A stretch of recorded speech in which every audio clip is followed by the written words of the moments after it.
guys, my name is Kevin Anikowski with Time Knowledge Power again, and I'm here to show you the part 1 series of how to save up to 8 hours a day, right? The thing that you've been waiting for. How do you do this? So, can you really get up to 8 hours a day? Well, here I'm going to describe some different methods that you can use, and this is an ongoing series. I'm coming up with new strategies every week. I'm trying to save as much time in my life so I can accomplish what I want. And the more time I save, that's an investment, and that's the investment with the best return you can ever get, right? And it's all about the payout. Not in the payout, the rate on return isn't just about money, it's about time, because time is money. Don't ever forget that. Right? Because if you spend the time now investing in things that are going to provide you monetary value throughout your entire life and happiness, like that is an unimaginable return, okay? And so I'm here to start with the very basics on how to save you a ton of time. So I have a nice little list laid out, and so I'm just going to kind of start going through it. If this video ends up taking a lot longer than I had anticipated, then I'm going to break this video into multiple parts as well. But this is going, again, to be an ongoing series and how to save you up to 8 hours a day. And also, I should say that it depends on who you are, what you're willing to do. It depends on what your schedule is, how much driving you do, how much walking you do, how many superfluous tasks you do. It's really going to depend on that. But anyone can use a multitude of these time-saving strategies today. That's the key. These aren't like things you have to go out and buy or whatever. These are things that you can use today. All right? So let's first start out with driving. We all do it. We spend, I think like the average is about 30 minutes to an hour or something. I think I have the exact fact down here. I'll get to it in a minute. But what can you use your driving time for? Because you don't want to just be listening to music. Now, a lot of people really enjoy music, and that's great. Go, enjoy your music. But there are things that you could be doing with your driving time. This is valuable time that can add to the productivity in your life. Me personally, I like to listen to influential audio series on there, and I get to learn topics in a week. Like, to give you an example, I actually learned an entire immunology class in my car in like 2 to 3 weeks. I found the perfect lecture series, and I'm going to tell you how to learn any topic in a week. That'll be in another video, but the idea is, you find the perfect series. It's going to teach you really quickly because they have a great teacher or something. Found the perfect series. I clicked on YouTube. I just set my phone on the side in my car. I listened to it, and then I had another phone on me, and I used a voice recognition software on that to record all the notes. I went and I printed it out, proofread it once, and then started studying, made my own final, and boom, got the class. That is an example of what you can use your time driving for. So let's get into it. So number one, obviously learning. We have to learn our entire lives. The successful people are the ones that are constantly learning. There is no limit to the amount of knowledge that you can have. Okay, there is no limit. So let's first start out with audiobooks. There are a ton of audiobooks out there. And I've listened to, like 40 or 50 audiobooks while driving. These are, 8 hours a piece. Sometimes I've listened to them a couple times. These are powerful things that you cannot overlook. So ideally, if you want to do this, you're going to look for the audiobooks on YouTube. I would say, well, first you're going to look up the audiobook. What are the best audiobook nonfiction out there? What if you're trying to understand financial planning, for instance, or something? You look up the best audiobooks for that. Go try to see if it's on YouTube. If it's on YouTube, go there. You can either watch it, use your data on it, which you don't want to do, and I'm going to tell you how to get around that in a minute. Or what you can do is you can get a downloader, download the audio file, and then use that audio file on your phone or something. You don't have to worry about data. So I'm just going to mention the data thing right now because it's the perfect time. So if you're going to want to use YouTube, that is your idea or your ideal, because you can listen to whatever topics you want on YouTube. You just don't watch the video, right? You're driving, maybe at a stoplight, you can watch parts of it or something, but put it on the side, listen to it with your headphones. And the way to make sure that you're not using too much data, and I'm going to give you links for everything down below, but T-Mobile actually has a plan, at least right now in 2017, where you get unlimited YouTube if you pay for 3 gigs or more a month. That's huge. That's what I use to make sure I can watch these YouTube videos. All right, there's actually a way to make that even more efficient. I'll tell you about in a little bit. So there you go. That's audiobooks. You can put it on your phone. You can put it on whatever. Also, if you have audios and you want to listen to them in the car, but you don't want to, for me, putting things onto my iPhone is difficult just because my computer, I haven't updated iTunes in years, and it always takes forever to load and all this other crap and the syncing, and I don't like to get into that. So what I do is I take those audios, I put them on a Dropbox or a Google Drive, and then you add the app onto your phone, right? And you can hit to have available offline. And if you do that, then guess what? You can just click on it, watch it without using any data, and it'll play on your phone. So that's another way. So lectures are another thing. I basically just talked about it. There are tons of lectures out there that you can learn this information really quickly. Definitely find good lectures, good teachers. Spend the time, spend the extra hour to find out the best lecture series, because otherwise you're going to be wasting your time. If you have a bad teacher, you're not going to get anything from the class, right? You don't want to be falling asleep while you're listening to this, especially when you're driving. So some places I recommend is like Harvard OpenCourseWare. You can just type in things, in YouTube, like lecture series for whatever class, like financial. You can do, architecture, art. You can do biology, chemistry, physics, math, whatever you want to do. Full classes. Oh, I already mentioned how you can use 2 phones. That's a tip. So one phone, you're going to use your voice recognition software, and this is like an old phone that you have that might still have connection to like Wi-Fi or something. Or I had an Android, the HTC One. I think the voice recognition software actually worked from the phone, and that's why I think I was allowed to do it. Or a tip is you can turn on Wi-Fi from the phone that you have your data on, and that will have like free Wi-Fi or whatever for this phone. So this phone will use the voice recognition software, go through that Wi-Fi, and go to the cloud or whatever it is. So you can do that. And podcasts. So there are a ton of great podcasts out there to learn topics on anything. I recommend, depending on how in-depth you want to get with your detail, because when you're listening, when you're driving, you don't want to have things just spitting facts and facts and facts and facts and facts, because it can get really tiresome. So what I do is I choose things that have a moderate rate of fact expression. So Stuff to Blow Your Mind by How Stuff Works is honestly my absolute favorite. There are a bunch of other podcasts on there. Go and check it out. I'm not going to go through all of them. To learn specific topics. So this is a good point. Let's say you want to learn about real estate, as an example. So Cody Sperber's Clever Investor is some of the best educational material out there that you can find, at least in 2017. So go there, get those videos, and you can use, I believe it's called, and I'm going to put the link to it, it's called Video Download Helper. And you can install the thing on Google Chrome, and you can use that to download all of Cody Sperber's videos if you pay for the class. So it's like $300 or whatever, but there's plenty of other classes and stuff out there. I'm just giving you an example. Download the videos and then put those onto your Dropbox or Google Drive, and you can watch them on your phone. And remember, hit available offline, and you don't have to use any of your data. So that's another way. So if you want to learn some new topic, this is a way that you can use all of your driving time to gain knowledge. All right, and then that's really about it for the learning stuff. So next, what can you use your driving time for? Phone calls. You could use your driving time for phone calls, because we call people all the time, especially if like you're a loan broker or loan agent or whatever. You have some job that requires you to be on the phone all the time. That's what I'm getting at. You can use your driving time to do that. Also, I recommend if people say, hey, I want to call you, or hey, I'm looking for some advice, say like, I'm limited on time. I'm gonna need to have to call you when I leave today. Is anywhere between 6:30 to 7:30 okay?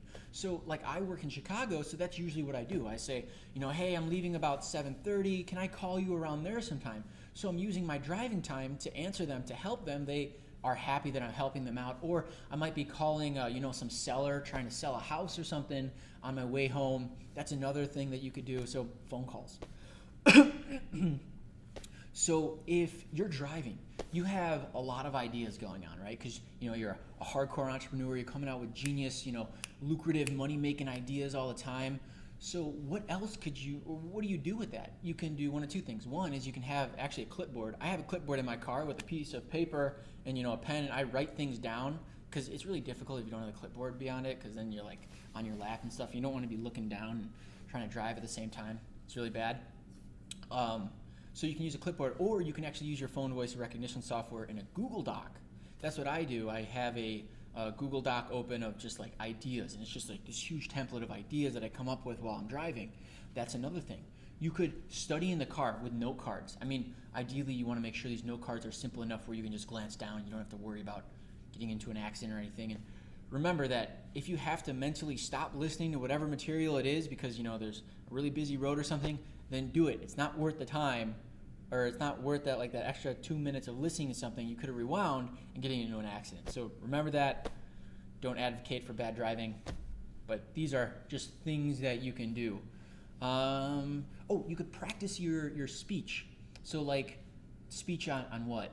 Let's say you're going into a really powerful interview with this head honcho of a company or something. You could practice your speech in the car and then give that and know that you've practiced it enough that you're going to do great at it. You could also do this if you were ever going to have a serious relationship with or serious conversation with your significant other. You could rehearse it in the car and then go do that. Most people probably do that even when listening to music. There's another thing I was going to say. Listening to music, call. Oh, so there's actually some studies that have shown this. This is pretty cool. They've shown that if you listen, basically here's the groups that they did. They had people shoot free throws. 2 groups. One group shot 100 free throws, and then they tried to see how much better they got at the end of it.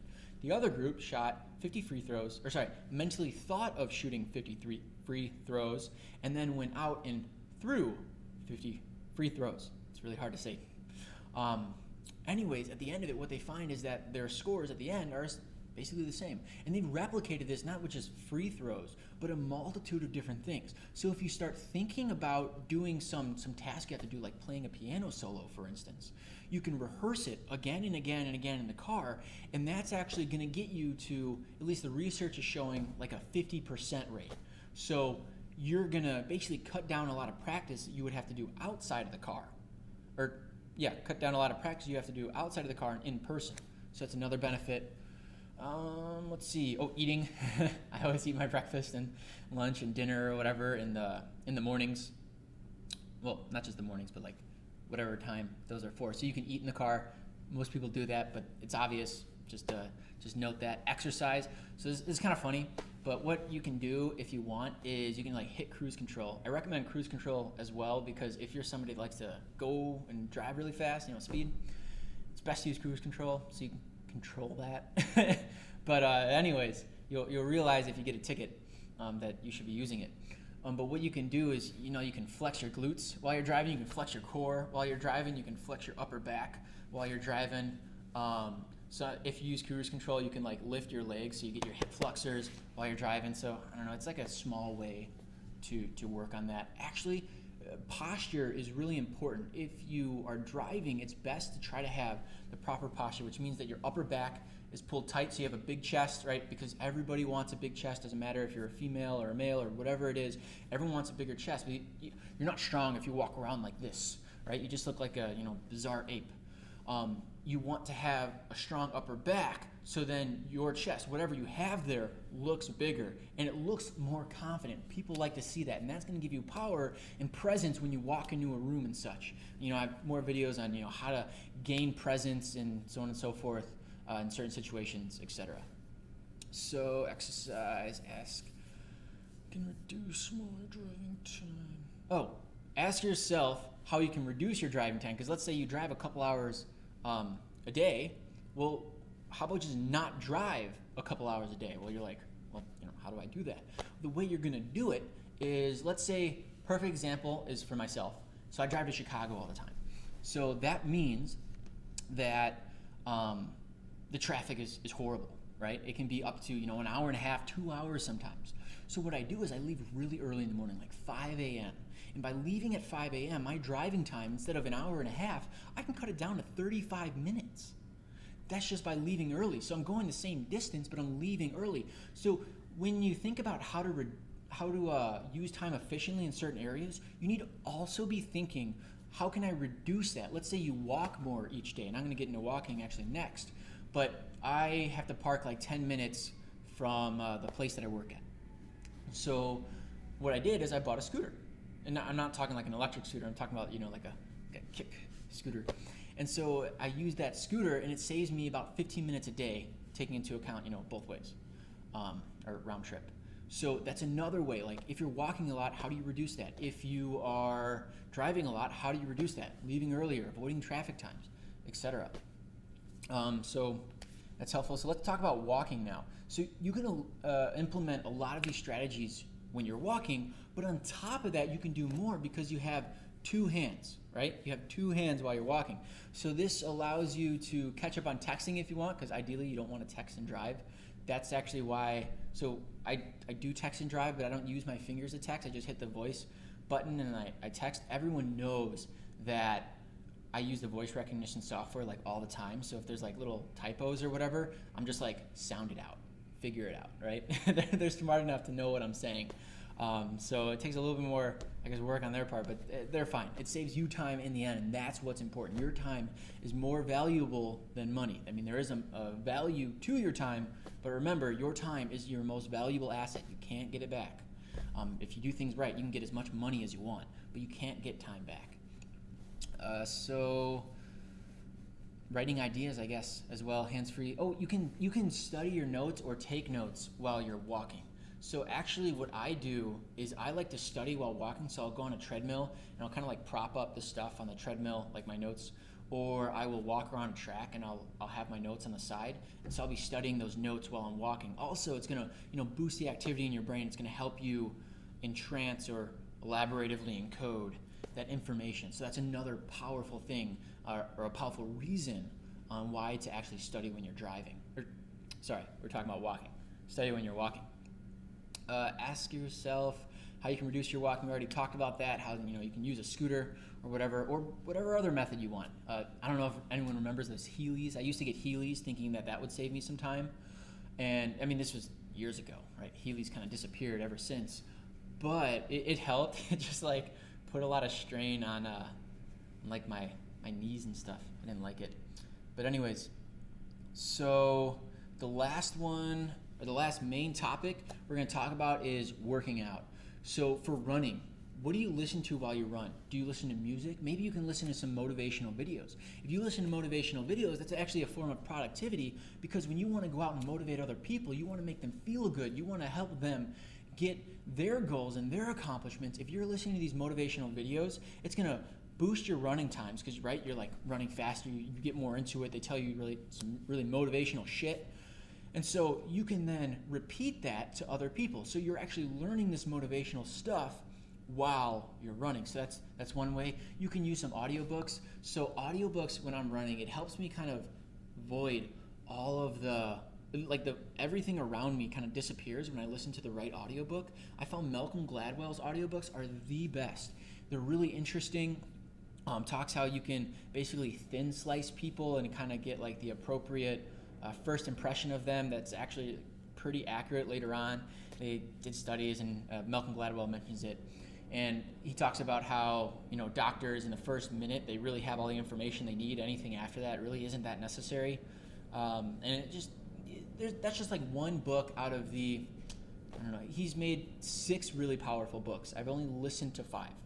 And notice I said listen. I don't have time to really read, so what I do is I listen to these things. So I can tell you about a tremendous number of books and software and information, but it's only because I use it during my driving time.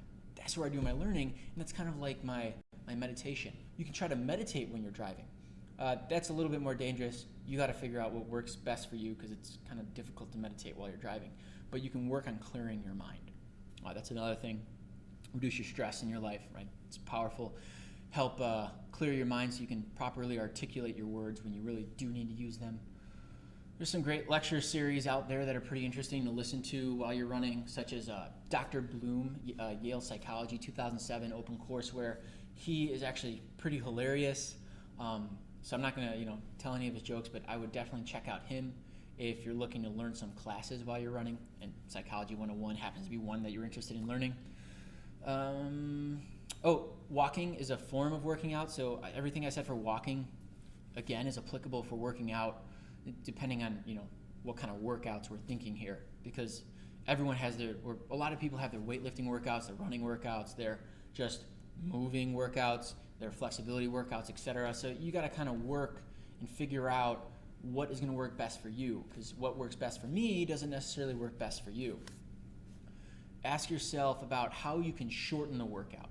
So for instance, if you are spending time, or if you're spending like an hour doing your workout and you're hitting a set, a lot of rest period, hitting a set, a lot of rest period, how about this? How about you lift, let's say you want to do complete arms that day, right? It depends on how you delegate muscle groups and so on and so forth. But you can hit chest and tricep for one exercise, so bench, and then do pull-ups, which is bicep and back for your other exercise. These are called supersets. So this can actually reduce the amount of time you have to spend resting, but you're still getting a rest for those other muscles. So that's another benefit or something that you can do. So I use that every single workout. It allows you to get the most out of the time that you spend there, especially when you can't work out that much. Have a workout partner. That workout partner is going to push you and keep you going. They're going to keep you driving forward, and that workout partner then is going to motivate you even more to do more weight, to get stronger, to be better, to be there, to get there on time, to make sure you stay on schedule. So having a workout partner is mandatory. The reason that Arnold Schwarzenegger is as great as he is, he didn't do it alone. He had a partner. He had people helping him, right? So keep that in mind. A partner is the best that you can have. So let's kind of total it up, because that was really the three things that I wanted to hit today: running, walking, and working out. So the average American drives 45 minutes a day, right? 45 minutes a day of productivity you can get by implementing the strategies I mentioned. So you can cut down your driving time by 10 minutes per day for the average person. And the city driver, you can probably cut it down 30 to 60 minutes per average person.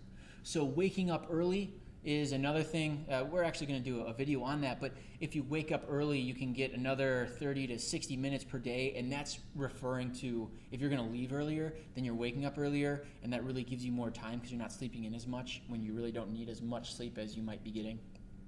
And that's also the average time that people spend laying in bed hitting the snooze. 30 to 60 minutes. So remember that. The average American time spent walking each day is about 60 minutes. So let's say 15 of that can be productivity. Students and city dwellers walk much more, so you can get more productivity out of that. But otherwise, walking to the bathroom and stuff, you're really not going to spend the time listening to stuff on that walk. Although, depending on how long you spend in the bathroom, I guess you can, listen to audio series doing that, or look up stuff on your phone. I don't know. Whatever you do is your thing. You can cut down your total workout time, assuming 3 workouts per week, average of 15 minutes more time you get from each of those workouts because you're doing supersets. So the total here that I've mentioned to you is between 1 hour and 45 minutes to 2 hours and 45 minutes, depending on your lifestyle and strategies. And you can implement these today. You can implement these strategies today. Right? So make sure, if you're not doing all of these strategies, or at least some of them, you start implementing them in your life, because it's going to build your personal development. Just as like Jim Rohn says, your bank account's never going to far exceed your personal development. So if you want to make more money, right, you want to get more power, because money is power, you really got to start implementing these strategies to develop your personal development and then gain more time in your day, accomplish more. It sounds phenomenal when you tell people, yeah, I've accomplished this in like a couple months, right? That's huge. Full-time entrepreneurs honestly accomplish in 3 months what most people accomplish in an entire year, because they know how to do it. Okay, and that's what I'm telling you today. I'm telling you how to do this, how to save time. All right, so for more of these time-saving strategies, I'm going to have multiple parts for this. So check it out. Feel free to comment. Please comment. I want to know if you have a time-saving strategy that it can benefit myself, it can benefit all of the viewers, right? Because this is a collaborative thing. I'm giving you strategies. If you have some, put them in the comments so that we can all benefit as well. All right, so that's it. You've now reached the end of this video, which means that you found value in the content that I've provided here. So what's holding you back from hitting the like or subscribe button so that I can bring this content to viewers just like you?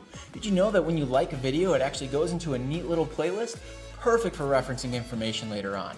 So for more powerful content on how to save more time, build your knowledge repertoire, and gain more power in your life, visit TimeKnowledgePower.com. Click below, and I'll see you next time.